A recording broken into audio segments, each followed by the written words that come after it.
I'm Heather Duncan, as you can see. Um, I am sharing the screen with Keisha Rimbert and Lisa Peliquin, who are my beloved at this point colleagues. We've all been working together on a number of interesting and exciting things that we're going to talk to you about today. So, we have group norms generally for an in-person group, a very large group.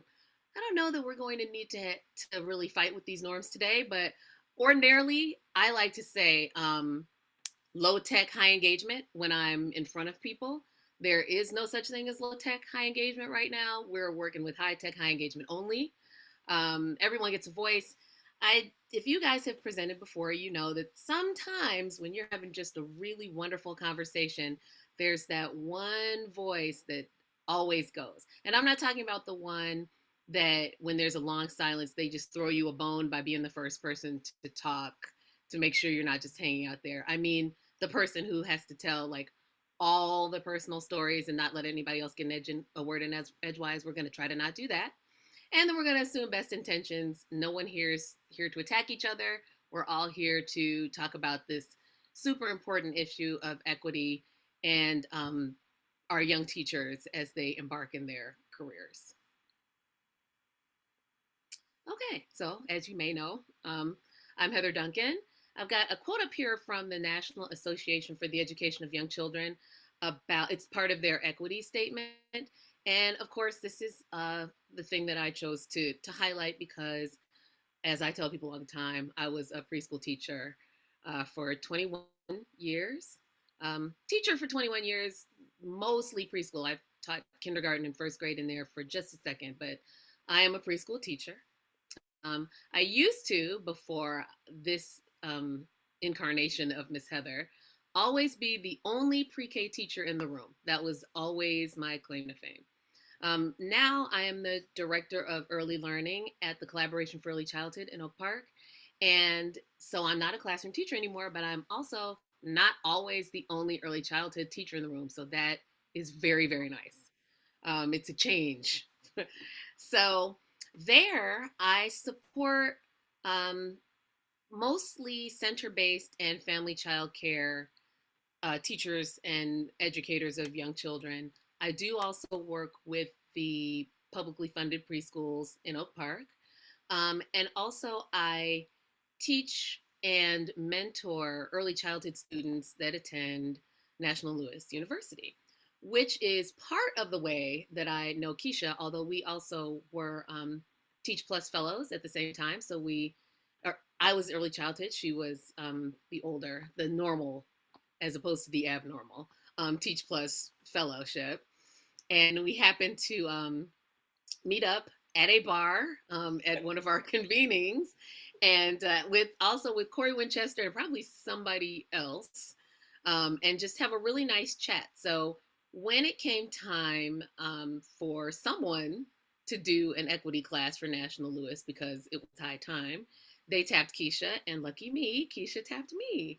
So we've been working on Education 305 for a few months now. And boy, I'm going to tell you, it is not the easiest thing in the world to get done. We have so many things that we're thinking about, so many things that we want to say, and then also trying to figure out how to write a class. So it's no mean feat, but believe me, it's going to be beautiful when we get it done. So I'm going to talk just a little bit before handing it over to these other ladies about what it's like to try to take an equity lens with the pre-service teachers that I mentor, that I'm the field coach for through National Louis. It's been weird because obviously over the last year, we've been working strictly online. So their teaching is already strange. But what that did was them having to teach young children, kindergarten, first grade, online, virtually, was that it revealed a lot of things that, as we know, this pandemic has been revealing anyway, as far as inequities, just in what's going on in people's homes, what their connectivity looks like, all of those kinds of things. So, in a way, even though it was difficult and weird, it gave me the opportunity to talk about inequity with those folks that I'm supporting in a very natural way. We ended up not having to have any awkward conversations about that. And I will admit that in the time before um, having to be online while teaching these things, I really didn't talk about equity with my mentees like I now really feel like I should have. It's some or with my professional mentees. It's something that I would discuss if I was mentoring someone personally who had chosen me as a mentor or something like that. But it was not something that I was approaching with mentees, and I feel like I did them a disservice.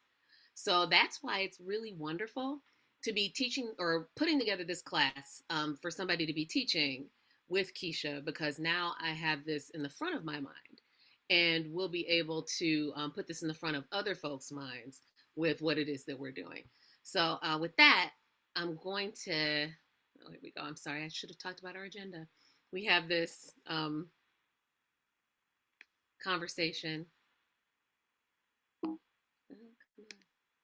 and a poll about how comfortable you are talking about race, equity, and inclusion with your colleagues. I don't know that we need to actually have this poll this way. Let's have it as a conversation instead. You guys feel free to bring your voices into the room and tell us how you feel. How do you feel about talking about this with your colleagues?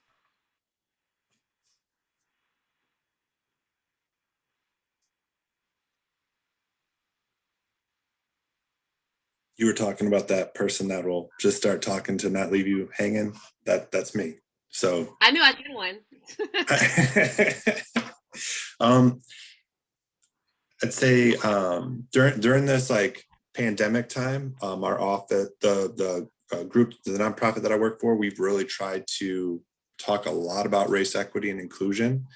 So right now, if it was like a 10-point scale, I feel like I'd be like a 7. Like I feel pretty comfortable talking about it, knowing that I have a lot to learn as well. Very nice. That's good. And that's really, I feel like that's the way. We have to just kind of break that ice that's on the top and get talking about it. It's going to be uncomfortable. It might always be uncomfortable, but we're going to have to keep talking about it until we don't need to keep talking about it anymore, which is not going to be within our lifetimes. So there you have it. Anybody else have something they want to say here? Yeah, I would add that talking off the cuff about it, I'm not really that comfortable. But in a structured way, having thought through what I'm going to say, I feel a lot more comfortable in that sort of a setting.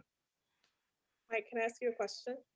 What what in what structures make sense for you? So is it like being able to have topics beforehand? Is it given time to think and reflect? What environments make that more comfortable? Having the topics to think about beforehand. That makes a lot of sense. And that's actually very helpful for us in our class. Thanks, Mike. All right. Anything else before we move it along? That's actually a nice segue to our dear Keisha Rimbert, who is going to talk a little bit about our class planning and about herself as a teacher.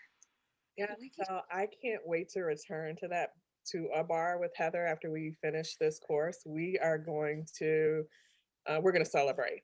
It's been a long, my image here is a roadmap because on a number of levels, I'm on a journey writing the course, on a journey towards anti-racism and equity myself. So that really does describe my path in life right now. A little bit about me. I am a forever middle school teacher, having taught middle school English and history for a number of years in suburban Chicagoland, Naperville to be specific. And after a while, I got involved in policy and found with teach as a Teach Plus fellow, and found that the space that I was in wasn't right anymore. It just wasn't right. And I'm sure as educators, we understand that it's so hard to leave that space of the classroom. And it was really hard for me to do as well. Well, and I should say K-12 classroom, because now I am in teacher preparation at National Louis, being able to really um, envision and work toward what I had really spent a lot of time researching and advocating for as a member of the Teach Plus policy organization, which is recruiting and retaining teachers of color. So I'm really excited to do that. And the quote on the screen, the quote that I have, the Audre Lorde quote, "It is not our differences that divide us, it is our inability to recognize, accept, and celebrate those differences," is truly at the heart of what I believe and what I find so gratifying about writing this course. In writing this course, I learned a heck of a lot. When Heather and I first started out, we started out with the premise of starting with the individual first.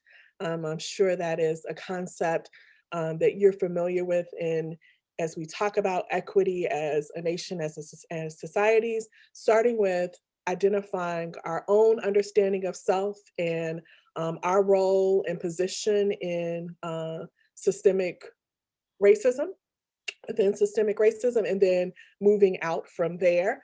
But what we also found were there were we wanted to throw everything but the kitchen sink in there, and found like we our heads were exploding at points, and truly what it boiled down to one day is us just saying, why isn't equity in every course? We wouldn't feel so overwhelmed and inundated with having to teach all of this if equity were thread throughout entire programs. And I really believe that that is ultimately, while I love the class that we've created, and I think it is a great foundational course, I think the conversation needs to shift to how does equity become a part of every course that's taught, not just in teacher education, but really in all courses, but especially in teacher education, as we provide a foundation for new teachers entering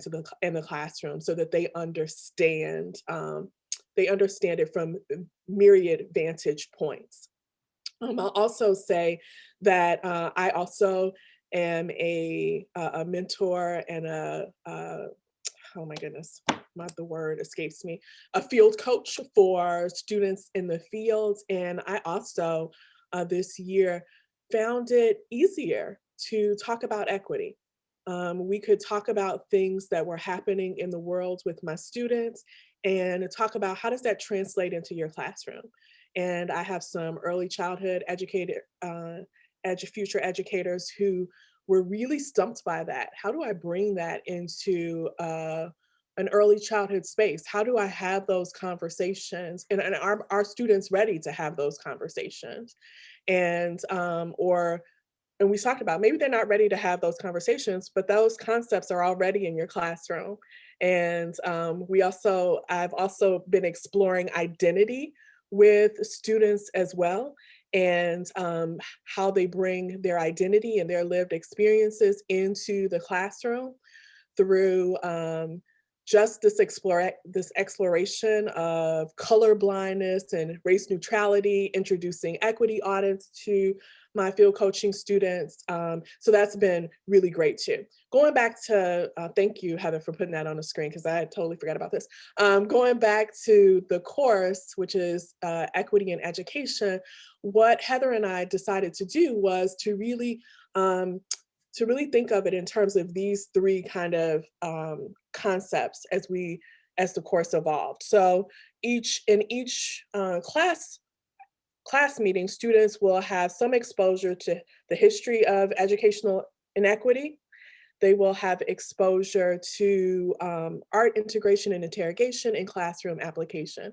So we might be talking about race and power and how that has looked historically through Indian boarding schools or through the Lemon Grove incident or other frames. And we'll also be talking about that in terms of art integration and interrogation. And so why art interrogation and integration? Because we felt that art really is this humanizing element, right? Art is this low stakes way of entering into difficult conversations and being able to explore topics that we might not be able to engage in other ways. So we have dance, we have photography, we have music, we have poetry that is threaded throughout, and that students also are tasked to bring into the space as a mean of connecting to the various concepts. And then, of course, each class then has, how does this apply to the classroom? And so we're really excited to see how this model works and the ways in which students respond to it in action. I'll stop talking there because I'm the person that could take up space. I know who I am. Yeah, me too. So, all right. Thank you very much, Keisha. And it really is super exciting, though. That's why you have to keep talking about it, because I feel like the arts interrogation is just going to, oh my goodness, I'm going to be so proud of us. Exactly. I feel like I should stop. Do we have time for me to just ask if anybody has any questions really quickly? Because I don't, okay. Does anyone have, we'll go a little more in depth, but I just want to make sure I stop there and pause. Okay, cool. All right. So, there's only a few of us in here, but let's take a minute. You can use your phone to use the QR code, or you can just go to Slido, sli.do, and enter the event code 54873 and put 5 words in that describe how you've addressed issues of equity with the novice teachers that you support.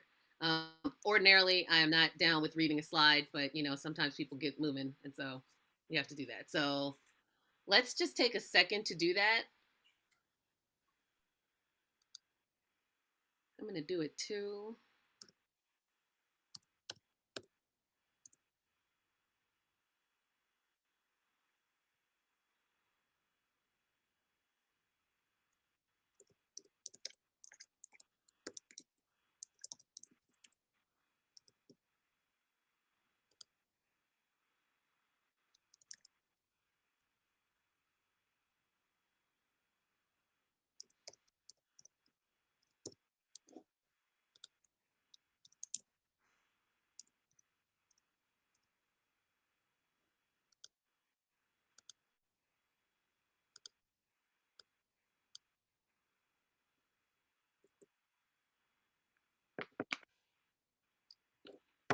Okay, I like this. Discreetly, cautiously, reflection, individualized. Individualized is really key. That's beautiful. Is everybody seeing the word cloud? I'm on the website, so I can see it. I don't know what it looks like on a phone. All right. You know what? I will briefly share it with you guys.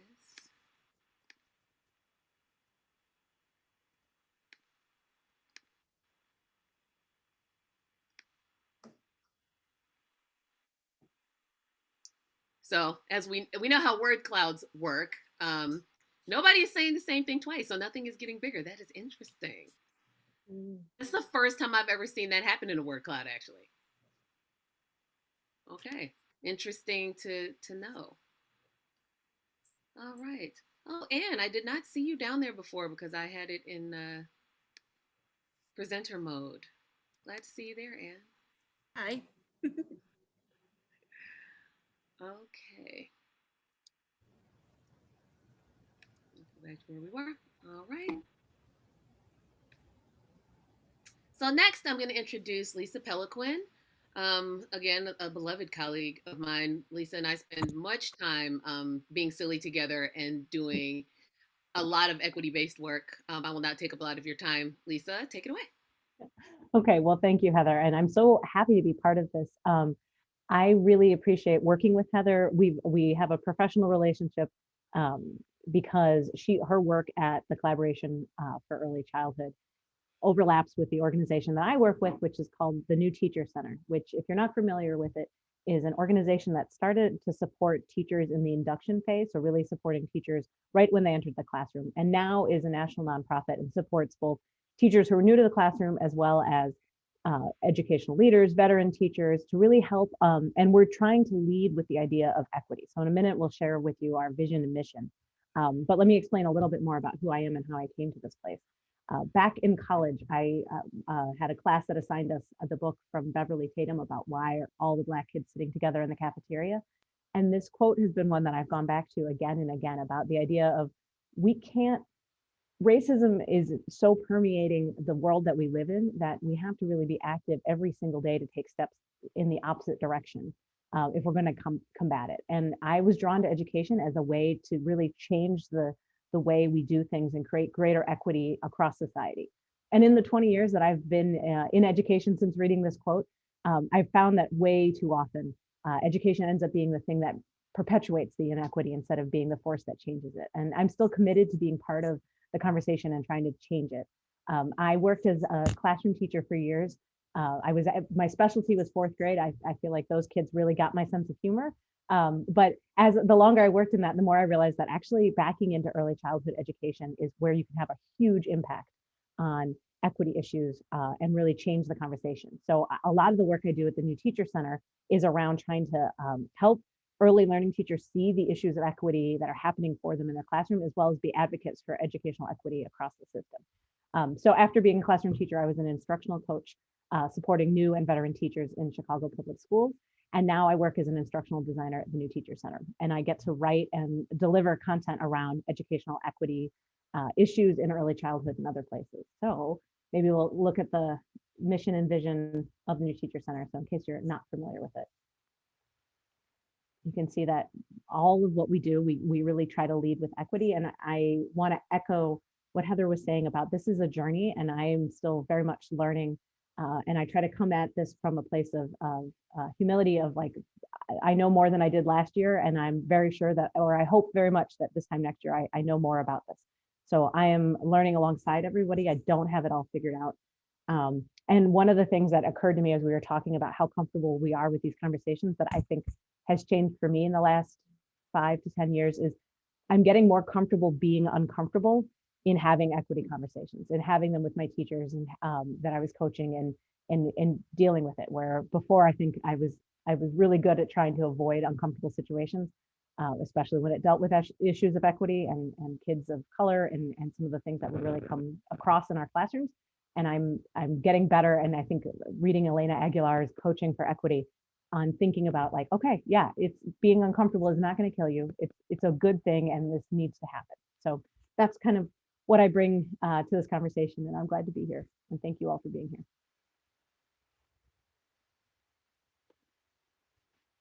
Thank you, Lisa. And I'm going to say, having met Lisa just a couple of years ago, I would never have thought that she was the person who was scared to have these difficult conversations. So good Wow. for you, Lisa. Good on you. Thank you. Okay. Oh, that's the best. Oh, yes. All right. So we're going to have a brief discussion because we don't have a lot of time left. But and please feel free to use the chat, unmute yourself, however you want to do it.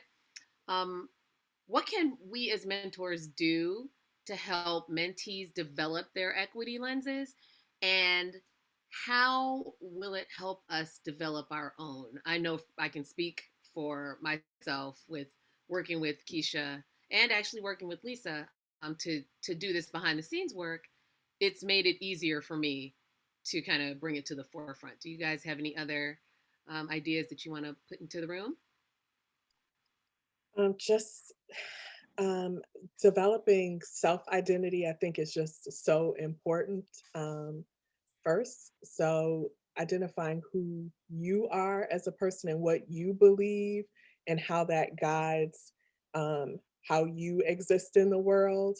and then thinking about how that impacts students is that next step. So that's been some really great conversations, because what I found is that some of my students don't believe that they have cultures, or some of my students don't recognize that their beliefs impede upon others. And that's where we can start having the conversations about equity.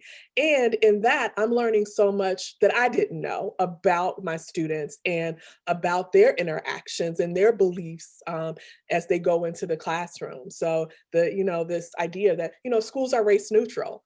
And I'm like, well, who told you that? And why do you believe that? And, just ferreting out some of that has really been helpful for me. I'll just echo all of what you said, Keisha, of helping people understand who they are. And I definitely remember conversations with teachers I've coached, especially young white teachers, and helping them understand like what their whiteness isn't like a default setting, but is actually like brings things to the table. It also, in some of the trainings that Heather and I have done together, we've talked about the work of culture, the way Zaretta Hammond kind of unpacks it, and the idea that there's the surface level culture of the easily observable stuff, the holidays and the foods, but that there's so much more, that there's the stuff that's harder to see, like the unspoken rules or around relationships and personal space and child rearing, and that those really impact trust. And then there's the stuff that's invisible, like the roots of the tree that are all about our concepts of self and fairness and competition and cooperation, and that each of us has those different levels. And they're unlikely that even if you're from the same community that you're teaching in, all of the 20 kids or 30 kids in front of you each have their own culture and their own family. It has all of those layers. And in order to really provide it the best education you can for kids, you got to meet them on those levels, meet their parents and families on those levels, and understand it. And not, make one of those things better or more important than the other. They're just all the packages that we all are, that contain us. To kind of answer that first question too, you mentioned Elena Aguilar. She has like a ton of great resources on her website that really help mentors or an instructional coach like have facilitative conversations to like lead a new teacher through questioning to help them realize some of those answers rather than being like so directive.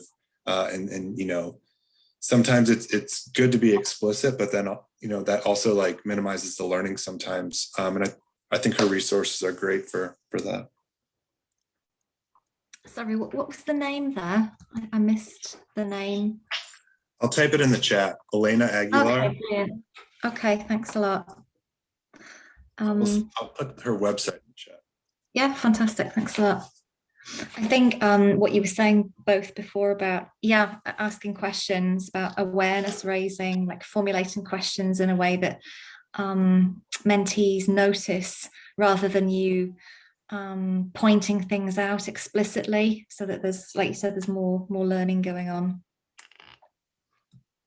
And then maybe, I don't know, maybe also, I mean, I'm in a different teaching context. I'm in Europe, and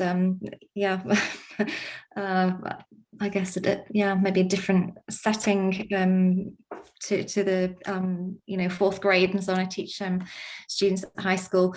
Maybe also drawing mentees' attention to what's going on in the news as well. If there are issues around equity, around racial issues, or around there's been this big debate in the UK about promoting feminism or exactly its opposite and so on, and just drawing mentees' attention to those kinds of topics I think would be important. In the same way that when you're a classroom teacher, you drop those pieces of information on students and, let them reach their own conclusions and start their own conversations instead of always having you be directive. Yeah, you're quite right. And Lynn, hi, Lynn. I had not seen you over there either. Well, and I think, Lynn, too, you kind of touch on, too, one of the best gifts of having a coach or a mentor is that as a teacher kind of wades into addressing some of these issues that can be kind of tricky, what a gift it is to have someone that you can go back to and kind of process what happened. Like, okay, I wasn't sure how this would go. We talked about this kind of topic, and then this kid said this and I was stumped. Like, and I think back to years ago in the classroom right after Hurricane Katrina, one of my students very loudly announced right before we were going to take a spelling test that George Bush hates Black people. And I remember I was just, it totally came out of left field. This kid was really good. He like lived in left field and was ready to throw things in from there all the time. And I remember I dealt with it as best I could in the moment, but I would have loved to have a colleague or a mentor or somebody that I could later go back and be like, okay, I said this, how do I follow up with that? Obviously it got a lot of people thinking, and where do I go with it? So what a gift you guys are to the teachers you're supporting. That's Very such true. a good point, Lisa, too, just like having that safe space, and know that you have a soft landing spot those to have those conversations. And even if it's not with me, let me provide you with someone else that might be that safe space for you. So also recognizing that that might not be me, and that's okay. Yeah. All right. And so actually, that leads perfectly to this, as we've got about 5 minutes left. We have another QR code for you there. I believe Sarah's also actually going to drop this a link to this in the chat if you're wanting to use your computer for this. We're going to make a list of concrete mentoring actions that you can take. Excuse me, sorry. To move yourself and your mentee forward in the fight for equity. So you'll find that this is a Google form. And this is really not just to kind of give you a place to think out and write out things as we do, but also for myself and Lisa and Keisha to take a look at what folks in the field really are thinking and doing about this, so that we can adjust what we're doing, so that we can think about this when we're mentoring ourselves, so that when we go back to finish Education 305, we can be a little bit more informed. So this is a two-way street. It's to keep you thinking and to help us out. So we appreciate it. Can I encourage I know people are filling it out. I just encourage you to think about ways to broach this subject in non-traditional ways. So for a lot of people, including our prospective teachers, equity has become a buzzword, and it's taken on so much so that it can seem burdensome. So thinking about ways like art and thinking about non-traditional ways to broach that subject, to break the barrier that has been created by really this year, the feelings, emotion attached to all that's happening around it. Yep. And it is difficult because on the one hand, we've got folks who are kind of tired of talking about equity. And then we've got the other folks who are tired of having to tiptoe talking around equity. And so we're tempted to be like, you know what, you're about to get this straight, no chaser, but that doesn't always work. So we have to keep those things in mind. So thank you for that, Keisha.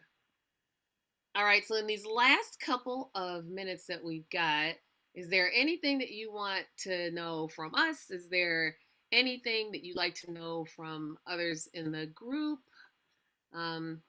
Anything at all? It's a moment or two for Q&A.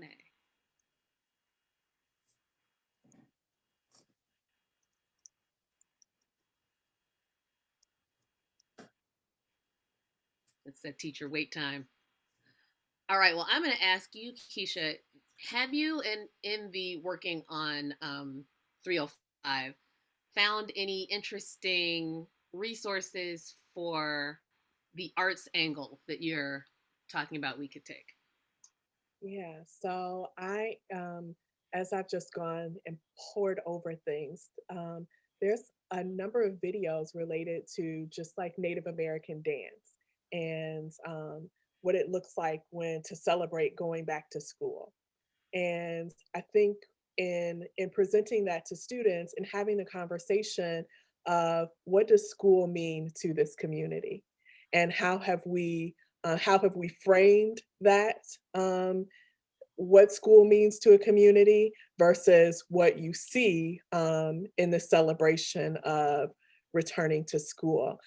So like, I think dance is so powerful, like the performing arts, sometimes we think of art as just a painting or as just an image, and it can be three-dimensional and full body, and be a great way to differentiate um, entry points into the conversation. Yep, very true. Um, Also, something that I wanted to do today but couldn't figure out how to do well yet. I'm not there yet. Land acknowledgments. I feel like a land acknowledgement at the beginning of what you're doing is a really good way to kind of open that door. If people don't know what they are, then they'll ask, and then that's a chance for you to have the conversation. Is there anybody here who doesn't know what a land acknowledgement is? Okay, that's good. Oh, is that your hand up, Lynn? We've got the background. Okay, so are you in the US right now?